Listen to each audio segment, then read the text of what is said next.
We are building a new era of cooperation, what I call the Japanese friendship. This deal means jobs, strength, and independence for both our great nations. Donald Trump's recent visit to Japan marked the final leg of his Asia tour, and it ended with symbolism, strategic deals, and a touch of spectacle. As Air Force One touched down in Tokyo, crowds lined the streets waving both American and Japanese flags, cheering as Trump's motorcade passed by. But behind the fanfare, this trip carried deep political and economic significance. During his two-day stay, Trump met Japan's new Prime Minister, Sanae Takaichi, the country's first female leader, and together they announced a major agreement on rare earths and critical minerals. These materials, used in everything from smartphones to electric vehicles and advanced defense systems, have long been dominated by China's global supply.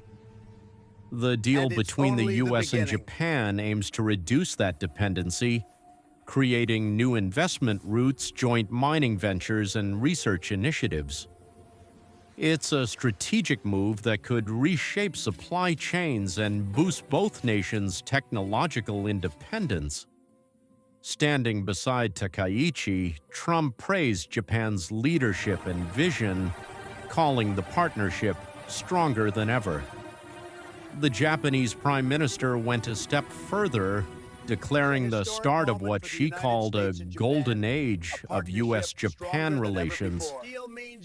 In a move that made headlines worldwide, she also announced her intent to nominate Donald Trump for the Nobel Peace Prize, a symbolic gesture that underscored how much political weight Tokyo wants to place behind this renewed alliance. Later that evening, Trump visited a U.S. aircraft carrier stationed in Japan's Yokosuka base, addressing American troops and Japanese defense officials. He spoke about unity in the Pacific, trade, and the need for peace through strength. Cameras captured him waving to cheering sailors, the U.S. flag glowing behind him in the setting sun. The moment was carefully choreographed, part statesmanship, part campaign optics, but undeniably powerful. Analysts say this visit wasn't just about minerals or diplomacy, it was also about positioning. With global competition over rare earths intensifying and China tightening its grip on critical exports, the U.S. needs reliable allies in Asia. Japan's technological edge and strategic geography make it an ideal partner. For Japan, closer ties with Washington mean added security, especially as tensions rise in the South China Sea and around Taiwan. Critics, however, were quick to point out the political undertones. Some saw the Nobel nomination as an overly enthusiastic gesture designed to flatter Trump rather than reflect real achievements in peace. Others noted that the deal, while promising, will take years to implement. Mining, processing, and logistics are complex challenges. Still, supporters in both countries hailed it as a turning point in the U.S.-Japan relationship. As Trump departed Tokyo, waving to crowds at Haneda Airport, his message was clear: America is rebuilding old alliances with new purpose.